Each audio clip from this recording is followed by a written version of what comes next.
I am joined today by Salih Hudayar, Prime Minister of the East Turkistan Government-in-Exile. How are you doing today? I'm doing well. How are you doing? I am doing well. Thank you for joining us. We have a lot of questions for you today, but we wanted to start with the government in exile. Can you explain this concept to us? I would imagine a lot of viewers and listeners don't know about the government structure, so we'd love to get a little background on that. Yes.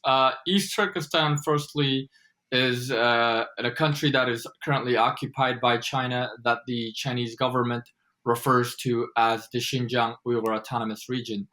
In late 1949, China invaded East Turkestan and overthrew the independent East Turkestan Republic with the help of the Soviet Union. Many of our leaders, including our top, president, our, foreign ministers, and senior military officials, died in an alleged plane crash, or so that's what the Soviets said. And a further 30 were assassinated by the Soviet Union. After the Chinese took over, many of our government officials, remaining ones, they tried to flee to other countries. And the ones that did flee, they could only flee back to the Soviet Union, unfortunately. And the Soviets weren't allowing them to, host a government in exile. We tried over the years to reestablish our government in exile for several decades. And after the Soviet Union fell in 1992, we set up the East Turkestan National Congress in Istanbul. And that was our de facto government in exile until 1998, when Turkey, being pressured by China, was no longer willing to host. So in 2004, after searching for other countries to be willing to host a government in exile, our leadership at that time were able to convince some people here in the United States to allow us to host, formally establish a government in exile here in Washington, D.C. And so a government in exile essentially is a government that, because of political and military occupation, is not allowed to exercise control over a certain territory, but has claims over that certain territory, and the people of that territory, are against the occupation by a foreign government, in this case, China. That was really helpful. It gives us sort of a backdrop. This is something that has been going on, obviously, for decades and decades. And right now, it has been center stage because of the Olympic Games, right? There was some angst building before that and attention internationally, but the Olympics really brought this out to the forefront. What was your reaction to China being awarded the Olympics in the way that it was? And obviously we're now past the Olympics, but just watching that from your position, what was that like for you? Well, it was, it was shameful, the fact that, the International Olympic Committee awarded China, knowing that, multiple governments across the world, including the U.S. government and parliaments of 9 different other countries, have officially designated, China's atrocities against the Uyghur and other Turkic peoples in East Turkestan as a genocide. Everyone knows that the Chinese government is, engaged in mass internment and mass atrocities against the Uyghur and other Turkic peoples. So this was like awarding, this would have been happening, like awarding, Hitler, the ability to host a 1940 Berlin Olympics. So it was totally unacceptable. We tried to pressure governments. We tried to pressure the IOC to relocate it. Governments like the United States and others who recognized the genocide and, were concerned about what was happening in East Turkestan. They engaged in, diplomatic boycotts, but in itself, we don't think it was enough. Look, I want to hop in here and say when the Olympics were going on, there was at least some focus internationally on what is going on, the genocide that's taking place as you described it. But with the Olympics in the rear view mirror, setting aside the problems with it having been in China, how can people keep the issue of genocide, the treatment of the Uyghur people on the front of their minds? So right now, the Beijing Olympics or the Genocide Olympics have ended, but the genocide in East Turkestan is continuing. And the UN Human Rights Chief, China had announced that they would allow the UN Human Rights Chief Michelle Bachelet to visit East Turkestan, but only on a friendly basis, meaning that she cannot investigate or anything, which means that her visit will be like the 1944 International Red Cross visit to the Jewish ghetto slash concentration camp in Theanderstadt in Czechoslovakia, the former Czechoslovakia, where over 33,000 Jews, died, were killed in, under different circumstances. And so we feel that her visit will be the same, it'll just be used as propaganda by the Chinese government to deny and to whitewash its genocide in East Turkestan. However, governments can act. Every government, most governments across the world are signatories to the UN Genocide Convention on the Prevention and Punishment of the Crime of Genocide, including the United States. There are international ways, like the International Criminal Court, which investigates and prosecutes the crime of genocide, and the East Turkistan Government-in-Exile and the East Turkestan National Awakening Movement, supported by our diaspora community. We filed a case against Chinese officials for genocide at the ICC back in July of 2020.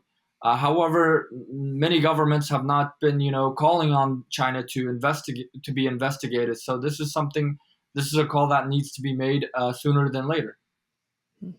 So, it's interesting because China, obviously, we're sitting here, we know what is going on there, claims of concentration camps. They have made this much more about re-education. They're working to root out extremism. And when you sort of hear them discuss this, it's sort of strange. And this is a loaded question, but why? And take as much time as you need to explain this, because I think a lot of people are looking for the answer. You go back to 1949. This is an issue that's been going on for a long time.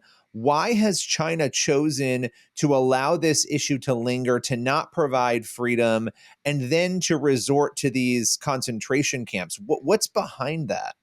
Well, the simple reason what's behind this is the fact that, uh, East Turkestan belongs to the Uyghurs and other Turkic peoples. It's not a Chinese territory.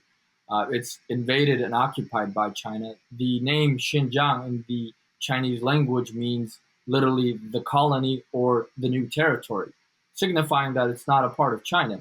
But the more complex, detailed answer is that East Turkestan is roughly 1,828,418 square kilometers, or 2.5 times the size of the state of Texas, or 1/5 of the present territories of the People's Republic of China.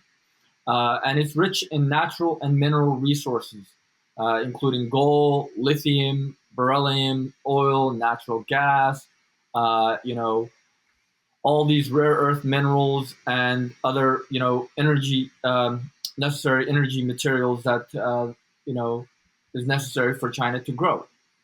It's also strategically located, being a landlocked, country, connecting, China with South Asia, like Pakistan, Afghanistan, India, and China to, Central Asia, like Kyrgyzstan, Kazakhstan, Tajikistan, as well as Russia.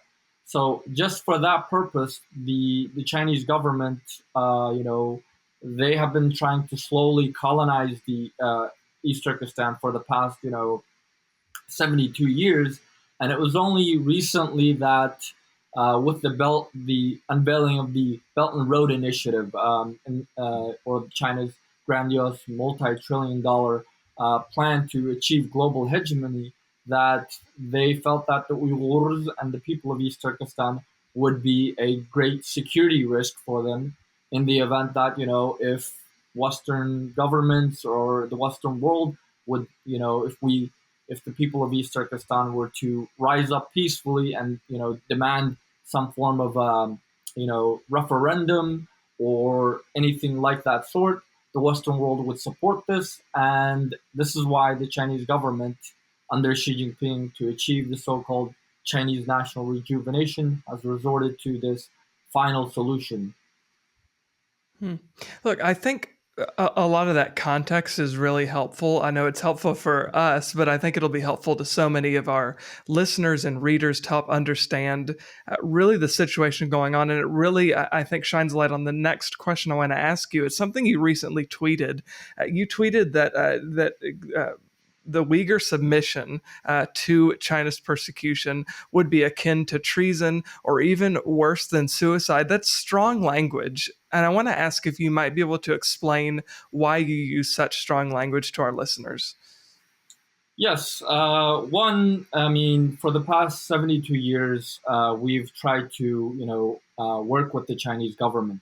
Many Uyghurs, tried to, over even the past 100 years, we've tried to, work with them. They granted us fake autonomy, but slowly they, colonized our land to where we were over 90% in 1949, and today we're less than 55% of the population.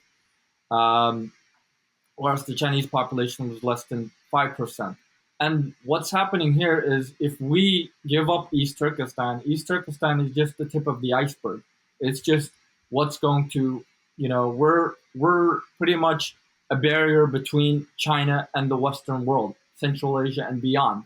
If East Turkestan is completely gone, as in if East Turkestan completely submits to China, then China is going to want to expand even further into Central Asia and then from there into the Middle East, into other parts of the world. So if we give up on East Turkestan and if we submit, to the Chinese people, not only to the Chinese government, to China, we will not only have destroyed our future as the nation to exist, but we will have destroyed the future of humanity as a whole. What are you hoping to see America do? And before you answer, let me even reword that. What should America be doing right now as a country, leading the way in helping ease some of these issues and free the people who are being persecuted in this way? Well, one of the first things, as I mentioned earlier, the U.S. Has a treaty obligation to prevent and punish the crime of genocide. In that sense, I mean, the U.S. has already recognized it as a genocide for the past year.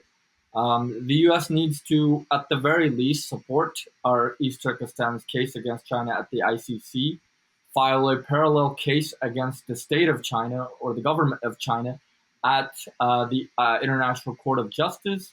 The United States needs to raise the issue at bring it to the agenda of the UN Security Council. Even though China will most likely veto it, the fact that the U.S. has brought it to the agenda of the UN Security Council will be, big in itself to drive other countries that care about this issue to work together on this. Uh, Another thing that the United States needs to do is at least treat us on par with Tibet. For example, the United States, Tibet was invaded 1 year after the Chinese communists invaded and occupied East Turkestan. Like Tibet, like East Turkestan, Tibet was renamed to Xinjiang, which means something else in the Chinese language. However, the United States government recognizes Tibet as an occupied country. You don't ever see the United States government or U.S. media or others referring to Tibet as Xinjiang or what the Chinese government calls it. In fact, what many Americans don't know is even in the 1940s, before when East Turkestan was an independent nation, the United States actually had a consulate in East Turkestan. All the way back in the 1890s, I mean, the United States, officially in all government maps produced, our country was known as East Turkestan. You can look this up, historical maps, and you can see it. So we want the United States to revert back to, its previous position on this and to recognize us as an occupied country and to support us, in any capacity to help us, reestablish our independence in accordance to international law. And how governments address this diplomatically is, of course, at the top of the list when it comes to importance. But this is also an economic issue. As you know, there are celebrities here in the United States. One that comes to mind is Boston Celtics team member Enes Kanter Freedom. He's been one who's been very outspoken on China and the Uyghur people and how they have persecuted minorities there. I want to ask you, what is the importance of corporate leaders, of celebrities, of athletes, really raising their voices and using their platforms to talk about this issue? It's absolutely important because many people, whether it's the public, they generally don't follow what the government says or what the media says, but they follow these celebrities and look up to them, and this gives them hope. Everybody looks up to some certain celebrity for various reasons.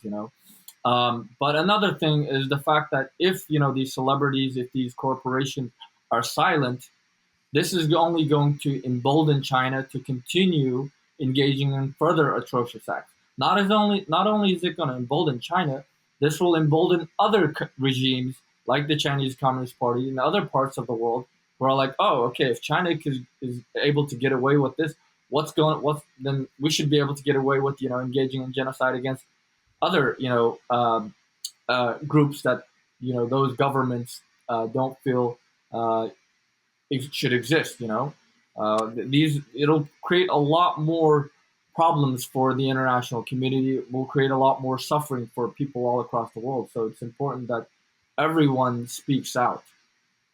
So just final question as we piggyback off of that celebrity question, which is an important one.